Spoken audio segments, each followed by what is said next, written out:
Bonjour, je vous propose sur cette séquence de faire le point sur la maladie du salarié. Donc la maladie du salarié, quelles sont les obligations du salarié malade, déclaratives notamment, quelle est l'incidence de la maladie sur les congés payés, l'incidence de la maladie sur le préavis, voilà les quelques questions qu'on évoquera donc à l'occasion de cette séquence. Voyons le cas pratique du jour. Alex travaille chez Imanet, donc l'entreprise d'Annabelle, et il a posé ses vacances du 1er au 31 août. Ces vacances ont été parfaitement validées par Annabelle. Le jeudi 30 juillet, il avertit Annabelle qu'il est malade. Donc il lui téléphone et bien sûr il lui fait part d'un arrêt de travail du médecin du 30 juillet au 15 août, donc du jour même jusqu'au 15 août inclus. Question, Annabelle doit-elle reporter les congés d'Alex? Il était censé prendre donc son mois entier de congés. Or, il a un arrêt de travail qui va jusqu'à la moitié de ses congés. Peut-elle considérer, Annabelle, qu'il n'y a pas de report de congé à faire vu qu'Alex devait être en congé pendant la majeure partie de son arrêt de travail? Pas simple comme question. Mais on aura la réponse, bien sûr, à la fin de la séquence. Alors, première obligation qui incombe au salarié malade, il doit faire une déclaration. Avant tout, il a une déclaration à faire. Il doit déclarer sa maladie à son employeur et à la sécurité sociale. Donc, il doit leur transmettre l'arrêt de travail qui a été rédigé par le médecin du travail. Et donc, le médecin du travail, non, par son médecin traitant, excusez-moi. Et donc, cette déclaration doit être faite dans le délai de 2 jours ouvrables suivant la date d'interruption du travail. Et c'est cette déclaration qui va justifier l'absence du salarié et qui va lui permettre de percevoir, le cas échéant, donc des indemnités de la sécurité sociale et de son employeur. Donc avant toute chose, la déclaration dans le délai de 2 jours ouvrables. Quelles sont les autres obligations du salarié, cette fois-ci pendant l'arrêt?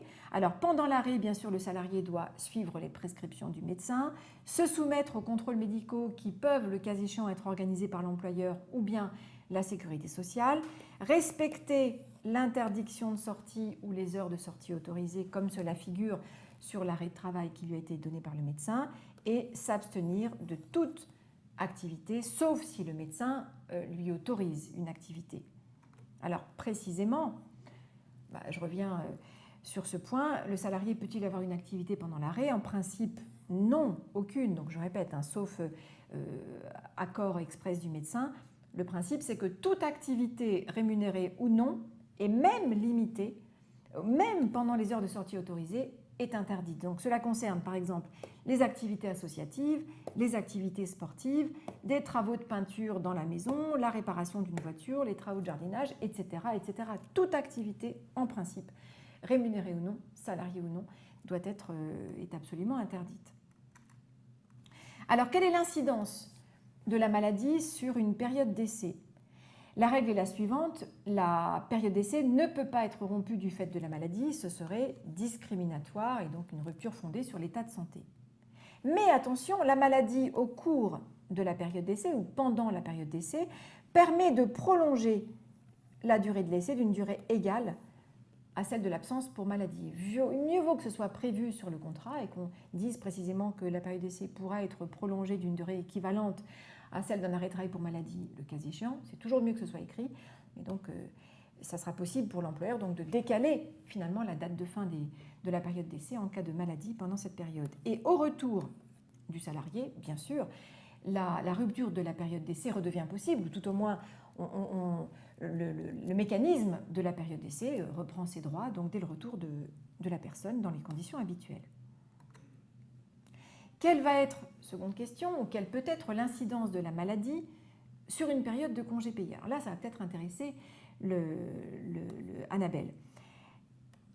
Lorsque l'arrêt maladie se produit avant les congés payés, autrement dit, avant la date de début des congés payés, dans ce cas-là, le salarié conserve son droit à congé et peut demander à en bénéficier à son retour. Il a droit en réalité au report de ses congés payés et ce même le cas échéant si la période de prise des congés est complètement expirée. Donc même s'il revient l'année prochaine parce que son arrêt de travail pour maladie finalement est extrêmement long ou alors il est renouvelé pendant une période importante et qu'il revient dans l'entreprise l'année prochaine, voire l'année suivante, il a droit toujours au report donc de ces congés payés. Ils ne sont pas perdus, autrement dit.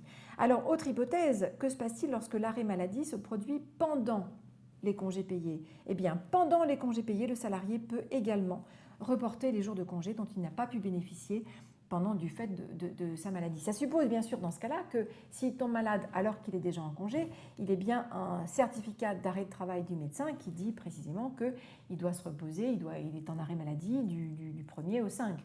Donc il doit avoir cet arrêt et avec cet arrêt qu'il transmettra à l'employeur, il pourra donc bénéficier d'un report de jours de congé. Donc on déduira de ces jours de congé les jours correspondant à l'absence pour maladie.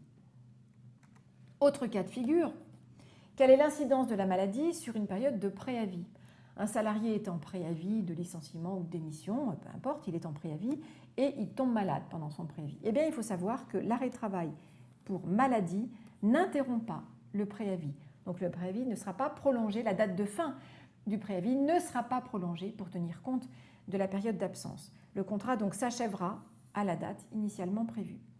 Si l'arrêt maladie s'achève avant la date de fin du contrat, le salarié va revenir travailler, évidemment, comme normalement, sauf si l'employeur le dispense de revenir travailler et donc le dispense d'effectuer la fin de son préavis. Donc voilà quelques questions sur l'incidence de la maladie, sur des cas très concrets, très pratiques qu'on peut rencontrer très régulièrement dans les entreprises.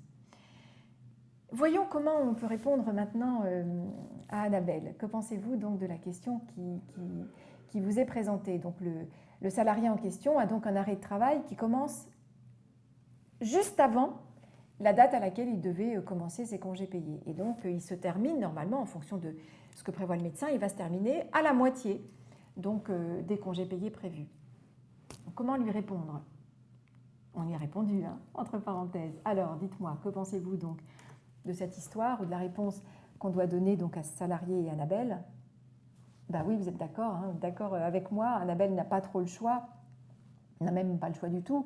Le salarié dont le contrat de travail est déjà suspendu par un arrêt de travail pour maladie à la date du départ en congé conserve son droit à congé. Donc effectivement, le salarié, donc Alex, pourra demander à bénéficier ultérieurement donc, des 15 premiers jours de congé qui correspondent donc, finalement à son arrêt maladie. Donc Annabelle sera tenue de lui permettre de prendre ces jours de report qui correspondent donc à ces 15 premiers jours.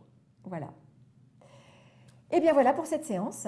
Rendez-vous très vite pour une autre.